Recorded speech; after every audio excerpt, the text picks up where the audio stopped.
Eu tava relembrando ontem sobre o que você tinha falado numa live aqui que tipo nunca tinha ouvido ninguém falar.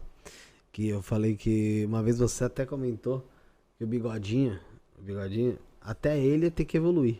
Sim, e vai ser um ser de luz. E um dia muita gente vai rezar e ele vai ajudar muita gente. Isso é muito louco, né, cara? É. É, é, é, é, Não é- tem nada perdido no universo. Isso é foda, cara. É foda você pensar que pô, porque majoritariamente o mundo odeia o cara. Esse mundo que nós conhecemos. Mas você acredita que ele tá, por exemplo, dando exemplo dele. Pra quem tem, pra bom entendedor, boa palavra, meia palavra basta, o bigodinho, né? É o Dodô. É o Dodô, austríaco. Austríaco, alemão. O pessoal lembra bem. É. Amigo do Monark. Amigo, teu rabo. Não botar a mão aqui nessa história, não, tio. Deixa o cara aí. É. Vocês não valem o que comem, Não falei cara. nada. Então, cara, porque assim, do mesmo jeito que eu comento com o pessoal da Kimbanda, o pessoal que vem aqui sobre egrégora, eu também acho que ele, mesmo sendo uma pessoa, obviamente, encarnou que ele foi encarnado aqui, existe uma egrégora em cima dele, cara, já. Claro que existe. Há 80 e poucos anos, mas existe. Sim, existe. Existe essa egrégora. Existe. E essa egrégora, ela é absurdamente negativa. Mas toda essa egrégora também vai evoluir. E no momento que evolui, entra o sentimento do amor e do perdão. Então, mas aí que tá. Vamos lá. Um dia isso vai terminar. Mas o que é sustentado, o Jordelei, em relação a. Porque assim, eu entendo o que você está dizendo dentro do plano espiritual. Da evolução acaba sendo. Tem que ser, tem onde ser. Mas dentro do. A gente tem uma coisa que é a história. E a história ela não vai deixar de ser contada. E dentro da história contada, pelo menos enquanto contarem sobre isso, vai ter gente odiando e criando uma egrégora de raiva. Uma egrégora negativa. Como é que. Então vai se renovando essa egrégora Mas, negativa. claro, mas veja pelo seguinte: se nós pegar na figura cristã que você tem hoje, quando fala de Judas, o que tu pensa? Eu, honestamente, dentro da história bíblica, ele foi um ser necessário para tudo acontecer. Não, um traidor. Sim, é um traidor. Sacaneou mas foi- Jesus, então ele praticou. Eu tô pegando fato sim, só em si, sim, entende? sim. Ah, tá, nesse ponto sim. Mas ele já teve reencarnações e ele se redimiu e hoje ele é um espírito de luz. É aquela energia gerada ainda para aqueles que pensam em Judas como traidor, não chega mais nele. Mas o que é muito louco é porque é o seguinte, tipo, se a gente for pegar nessa história na parte bíblica ou na parte do cristianismo em relação a Jesus, alguém ali ia ter que cagar, Sim. né? E esse alguém era Judas. Não necessariamente, poderia Não. ter sido qualquer um. Não, mas assim, parece que já tá predestinado, sabe? É que eu não consigo acreditar. Claro, eu tenho dificuldade de acreditar que tudo está predestinado. Por exemplo, morreu assim porque era a hora. Não, não era a hora, cara. Poderia ter sido diferente. A gente não sabe a história, qual a verdadeira história que ocorreu. A gente sabe a história que contaram. E a gente está levando como verdade.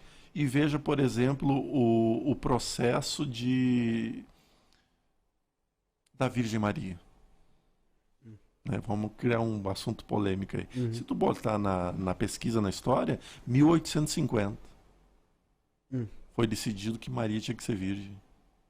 Em 1850. Até então não era. Ninguém falava disso. Então todo esse fuzuê que nós fazemos agora vem de 1850, cara. Não, mas você vai ver, pô, foi tanta coisa foi mexida, cara, foi alterada. Então nós não sabemos de fato as histórias que eram contadas verbalmente. Agora, a Segunda Guerra Mundial não. É fato histórico que está registrado com fotografia, com vídeo, com tudo. Tá? Mas a gente precisa entender uma coisa. Este planeta tem início, meio e fim. Vai chegar um momento em que ele não vai mais ser necessária a existência dele. Mas isso nós estamos assim, não vai ser por agora. E um dia ele vai chegar ao fim, porque tudo tem início, meio e fim. Aquilo que ocorre no micro ocorre no macro. É assim com o nosso corpo, é assim com os corpos maiores. Assim como as estrelas. Também a gente já viu muitas estrelas deixar de existir. Mas que ainda estão brilhando no nosso céu à noite. Então, esses processos são naturais. Vai chegar um momento que toda essa consciência que se tinha aqui de história e de memória, ela vai deixar de existir. deixar de existir no sentido de ficar sendo remoída. Sim. Né? Ela vai virar apenas a energia em si só. Nesse momento, quem não garante que esse espírito já não pode só ser um líder espiritual de algum lugar auxiliando na evolução? Tem tudo isso. Mas esse ponto que você falou até da Virgem Maria, é algo que eu falei aqui esses dias. E sim, pessoal, vai ter outra live hoje, tá? O pessoal tá perguntando aqui no chat. E eu falei eu tava falando sobre Lúcifer. Uhum. E não foi, o pessoal já entendeu que era da quimbanda luciferiana. Não, gente, pelo amor de Deus. Não... Tô falando da figura Lúcifer em si, né? Eu falei que a figura Lúcifer, ela pode nunca nem ter existido. A partir da hora que você considera Lúcifer, qual que é o livro mais antigo que cita Lúcifer? Não sei. Não, eu acho. Ezequiel? Bíblia. Sim. Então, a partir da hora que você fala de Lúcifer, você tem que pegar no primeiro registro na Bíblia. Ele existindo ou não, aquilo sendo ficção ou não, sendo uma história, não interessa. Acontece que se existe uma egrégora criada em cima dele. É a mesma coisa quando o pessoal veio aqui para falar se Cristo existiu ou não, né? Porra, ele tendo existido, pisado em terra ou não, existe uma egrégora em cima dele. E funciona. Para todos os lados, tanto uma quanto a outra. Então, e assim, hoje, com a globalização, com essa disseminação muito fácil de informações, existem egrégoras sendo criadas todos os dias e novas egrégoras. Todos os dias. Não existe um risco de um colapso de egrégora, porque assim, antigamente a gente tinha essa egrégora de divindade, de deidades, algumas entidades, santos e por aí vai.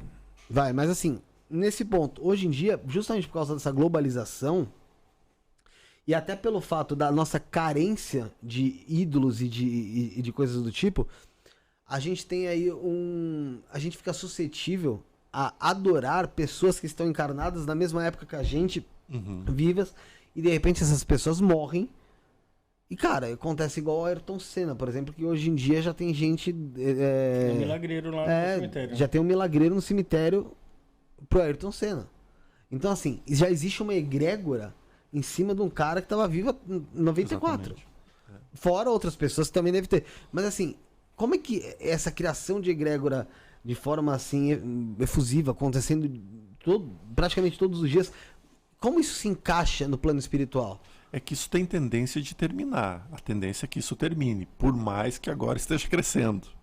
Nós estamos numa fase de expansão, mas isso aí tem de terminar no momento em que nós começarmos a entender. Entenda, Felipe, que hoje a grande maioria das pessoas sabem da vida espiritual, acreditam na vida após a morte, mas desacreditando. Quantos espiritualistas que morrem de medo da morte ou que falam, que percebem as coisas de uma forma diferente? Veja-se e tem que citar o Wagner, que ele falou muito bem aqui hoje. Nós, desencarnados, somos exatamente nós, encarnados. Só mudou o estado de vibração, só mudou o estado de material de uma situação e outra. Então, quando mudar a consciência da massa, então muda essas crenças limitantes que nós temos aqui, de ficar criando divindades. Mas, felizmente, nós estamos em expansão constante e acelerada. Porque a verdade que era falada há pouco tempo atrás, hoje já não é mais considerada tanta verdade. Por quê? Porque as coisas foram sendo ampliadas e mudadas. E a fé vai ter que passar por isso. Nenhum de nós aqui dentro hoje acredita numa fé dizendo, é assim porque é assim. Nenhum de nós. Deus, por quê, não, né? Peraí, não é assim. Mas me explica esse negócio. E aí vem uma explicação e a gente vai ficar, vou parar para não incomodar mais. Mas, ou seja, tu continua defendendo um outro ponto de vista. Isso mostra exatamente essa capacidade de expansão que nós estamos tendo de consciências, né? E por isso que eu acredito, isso tende a acabar, Felipe, mas agora, infelizmente, nós ainda estamos em expansão, como ainda nós estamos na era das catástrofes, de achar que tudo vai ser catástrofe, quando não é. Jordelei, eu acho que o autoconhecimento é muito difícil, né? Você falou de saber quem a gente realmente é. Pô, eu vi alguém falando na internet, eu não vou lembrar quem agora, mas falou assim, quanto você consegue falar de você, de quem você é, sem citar sua profissão? Porque a gente é tão ligado aqui que a gente acha que é uma profissão.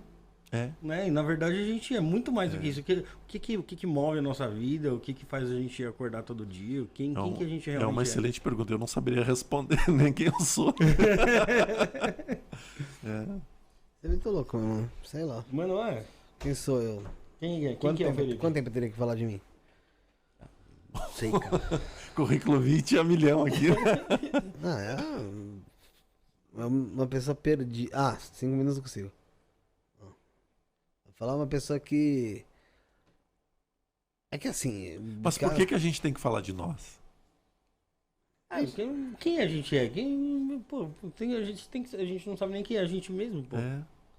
É que a gente é muito revolucionário. E a gente para pra pensar assim em Gandhi, que ele libertou um país sem erguer uma arma, né?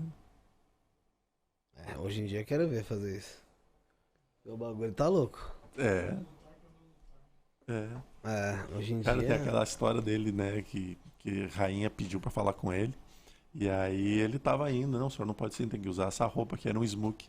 Aí ele pegou e devolveu. Então leva pra ela. Porque eu tenho mais tempo, tenho mais coisa pra fazer aqui do que me botar essa roupa pra ir lá. Ou seja, mostrando que aquilo não tinha importância nenhuma pra ele.